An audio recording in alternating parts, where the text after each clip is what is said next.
बोलो नहीं। मैं उधर नहीं जाना चाहता, लेकिन मैं आप लोगों से बताना चाहता हूं कि ऋषि की संवेदनाएं क्या है।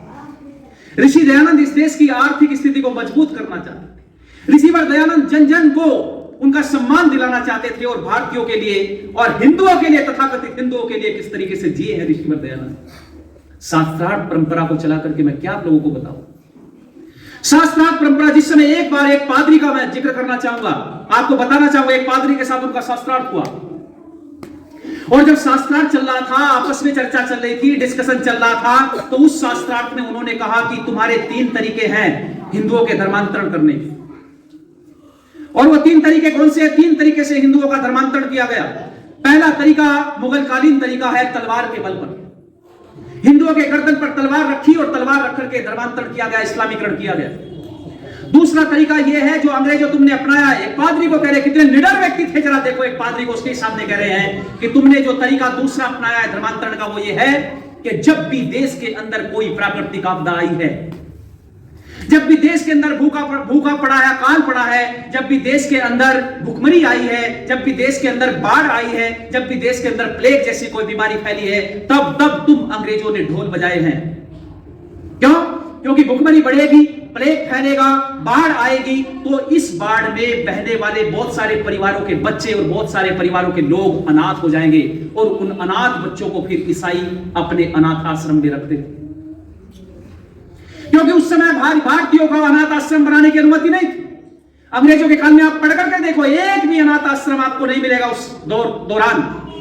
आगे चल करके ये लड़ाई ऋषिवर दयानंद के अनुयायियों ने और आर्य समाज ने लड़ी है।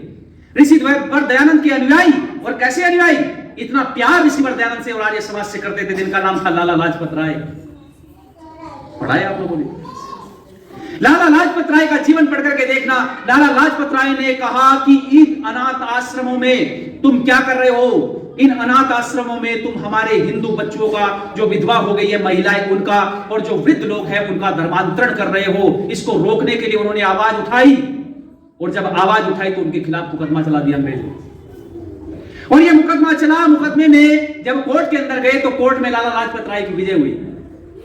लाला लाजपत राय जीते, और जीत करके एक आयोग बना, और आयोग के माध्यम से एक ऐसा कानून बना, और उस कानून में क्या लिखा गया था? आयोग के द्वारा जो प्रस्ताव बना था, उस प्रस्ताव में यह कहा गया था कि जब तक भारत की कोई संस्था इन अनाथों को ग्रहण करने से मना नहीं करेगी, तब तक ईसाइयों के अनाथ आश्रम में भारतीयों के ये अनाथ भर्ती नहीं हो सकते।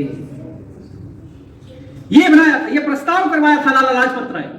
लेकिन उस समय क्या हो रहा था? ऋषिवर दयानंद कहते हैं कि यह धर्मांतरण का तरीका तुम लोगों ने क्या करके, कि जो अनाथ हो जाते हैं उनको अनाथ आश्रम में और विधवा आश्रम खोला करते थे, उनमें जाकर के उनको प्रलोभन देकर के, उनकी सहायता करके, फिर उनको इस तरीके से इस्लामीकरण की भट्टी में पीसा जाता था कि आप उसका अनुमान ने, जितने भी देश के महापुरुष और क्रांतिकारी हुए हैं, सबने इस मत मतांतरण का और इस धर्मांतरण करने का विरोध किया है। मैं आप लोगों को बताऊं, और तीसरा तरीका जो ऋषिवर दयानंद ने कहा है कि धर्मांतरण करने का तीसरा तरीका यह है कि बाइबिल की शिक्षाओं के आधार पर शास्त्रार्थ किया जाए। और ऋषिवर दयानंद ने उस पादरी से कहा कि इन धर्मांतरण के तीनों तरीकों में सबसे उत्तम तरीका जिसको मैं मानता हूं, ये तीसरा तरीका है। आओ अपनी बाइबिल को उठा करके मेरे साथ में शास्त्रार्थ करो। यदि तुम विजयी हो जाते हो तो धर्मांतरण करवा लेना, यदि तुम विजयी नहीं हो पाते हो तो किसी भी स्थिति में यह करना स्वीकार नहीं हो सकता। ये निडरता पूर्वक कहने वाला साहस उस अंग्रेजी काल में उस पादरियों को कहने का साहस केवल ऋषिवर दयानंद का था। क्या क्या मैं आप लोगों को बताऊं, किस तरीके से समाज की दुरावस्था को दूर करने का काम किया, समाज की स्थिति को मजबूत करने का काम किया, आर्थिक समृद्धि लाने का काम किया है, आप लोगों को बचाने का काम ऋषिवर दयानंद ने किया। कदम कदम पर ऋषिवर दयानंद ने जन जन को चेताने का काम किया। और आज इस ऋषिवर दयानंद की जन्म जयंती पर, क्योंकि हम स्मरण उत्सव इसको कहते हैं, एक शब्द हमने दिया स्मरण उत्सव, तो ऋषि दयानंद के कार्यों को हमें स्मरण करना चाहिए, हमें समझना चाहिए, हमें उनके माता पिता का स्मरण करना चाहिए, उनके शिष्यों का स्मरण करना चाहिए, जिन्होंने अपना पूरा जीवन आर्य समाज के लिए लगाया है, राष्ट्र के लिए लगाया है। बंधुओं, इसलिए ऋषिवर दयानंद के ऋण से हम कभी ऋण नहीं हो सकते। कितनी गाथा हम गाते चले जाएं, कितना मैं बताऊं आप लोग, कितना मैं आप लोगों को बताता चला जाऊं। कौन सा विषय, एक विषय मुझे बता दो जो ऋषि ध्यान से छूटा, एक विषय बता दीजिए मुझे देश का। इसीलिए तो देश के, चाहे भारत देश की एक प्रस्ताव पर मैं बहुत गंभीरता पूर्वक कहना चाहता हूं इस मंच कि इस देश के प्रत्येक नेता जो बड़ा नेतृत्व कर रहे हैं देश का, चाहे उसमें माननीय प्रधानमंत्री जी हो, चाहे उसमें देश की महामहिम राष्ट्रपति जी हो, वो सब ऋषिवर दयानंद के इस प्रोग्राम में सहर्ष अपनी स्वीकृति दे देते हैं। क्यों?